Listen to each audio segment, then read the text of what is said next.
बेवफा लड़की का झूठा प्यार, sad heart touching love story. Rahul और प्रिया का प्यार स्कूल से शुरू होकर कॉलेज तक पहुंच चुका था। दोनों एक दूसरे से बेहद प्यार करते थे और दोनों ने एक साथ ढेर सारे सपने देख रखे थे। अपनी खुशहाल जिंदगी के राहुल का ये आखिरी साल था। कॉलेज में शाम को मिलने की बात कहकर प्रिया ने फोन काट दिया था। राहुल ने घड़ी देखी तो अभी दिन के 3 बज रहे थे। वह प्रिया से मिलने के लिए बेचैन हो रहा था। आज राहुल ने महसूस किया कि प्रिया की आवाज में एक बेचैनी सी थी। शाम होने को आई थी। अचानक राहुल के घर की घंटी बजी और इससे पहले कि राहुल दरवाजे तक पहुंचता, उसकी मां ने दरवाजा खोला। वह प्रिया ही थी। उसने राहुल की मां को नमस्ते किया और सीधे राहुल के कमरे की तरफ बढ़ गई। राहुल की मां को उनके प्यार के बारे में पता था, इसलिए वह मुस्कुराकर रह गई। राहुल की मां ने कहा, राहुल मैं चाय बना रही हूँ। राहुल ने कहा, ठीक है मां। फिर राहुल ने प्रिया को गले लगाया। राहुल की बाहों में सिमटी प्रिया ने अचानक अपना सर राहुल की तरफ उठाया। राहुल का जैसे सीना फट गया हो। प्रिया की तरफ देखकर प्रिया की आंखों में आंसू भरे हुए थे। राहुल समझ नहीं पाया कि अचानक से क्या हो गया। फिर उसने सबसे पहले प्रिया के आंसू पोंछे और राहुल ने प्रिया से पूछा, क्या हुआ जान, तुम रो क्यों रही हो? इतना सुनते ही प्रिया जैसे और टूट गई और बिना आवाज के वह और रोने लगी। उसकी आंखों से निकलते आंसू राहुल का सीना चीर रहे थे। राहुल से रहा नहीं गया और उसने सबसे पहले दरवाजा बंद किया ताकि प्रिया के रोने की आवाज कमरे से बाहर न जाए। फिर उसने प्रिया को अपने बिस्तर पर बिठाया और खुद नीचे फर्श पर बैठ गया। प्रिया का हाथ अपने हाथों में लेकर उसने प्रिया से कहा, जान बोलो ऐसा क्या हो गया कि तुम इतना रो रही हो?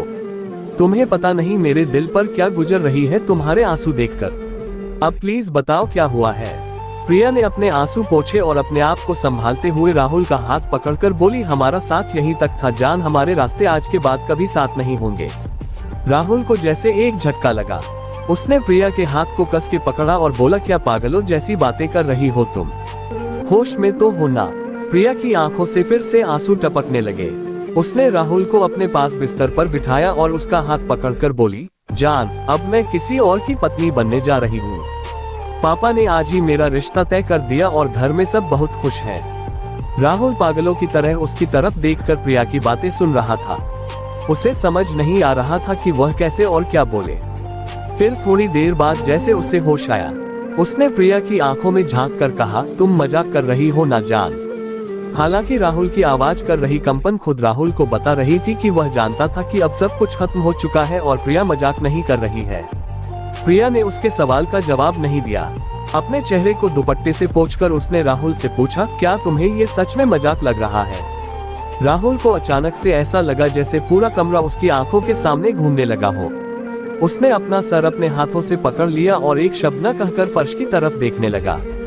सब कुछ धुंधला सा दिख रहा था उसे, क्योंकि उसकी आंखों में आंसू भर आए थे जो अभी अभी उसकी बचपन की मोहब्बत प्रिया ने उसे तोहफे में दिए थे।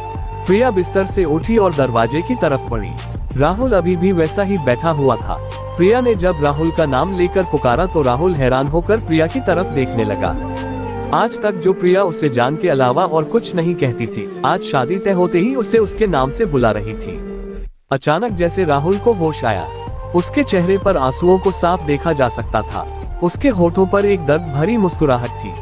उसने प्रिया की तरफ गौर से देखा और बोला, तुम ये कहने वाली हो ना कि मैं तुम्हारी शादी में कोई बाधा न डालूं? प्रिया ने ये सुनकर सर झुका लिया और हल्के से बोली, हाँ राहुल यही कहना था।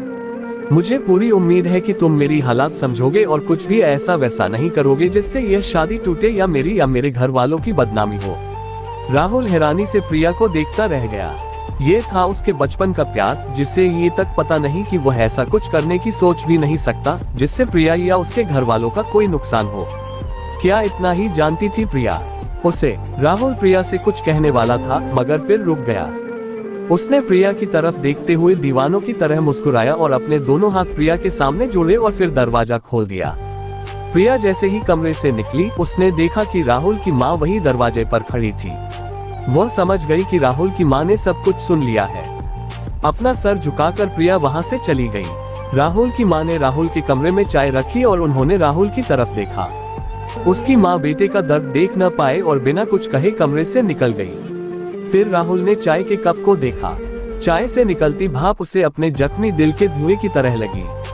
उसे प्रिया का चेहरा याद आ रहा था। प्रिया के आंसू अब उसे नकली से लग रहे थे और प्रिया के चेहरे पर शादी तय हो जाने की खुशी अब वह याद कर पा रहा था। राहुल का सिर्फ दिल ही नहीं, भरोसा भी टूटा था। उसने कमरे से बाहर देखा तो अंधेरा बढ़ने लगा था, बाहर भी और उसकी जिंदगी में भी। राहुल की आंखों से फिर से आंसू गिरने लगे। उम्मीद है कि आपको ये कहानी पसंद आई होगी। अगर कहानी पसंद आई हो तो हमें कमेंट करके जरूर बताएं।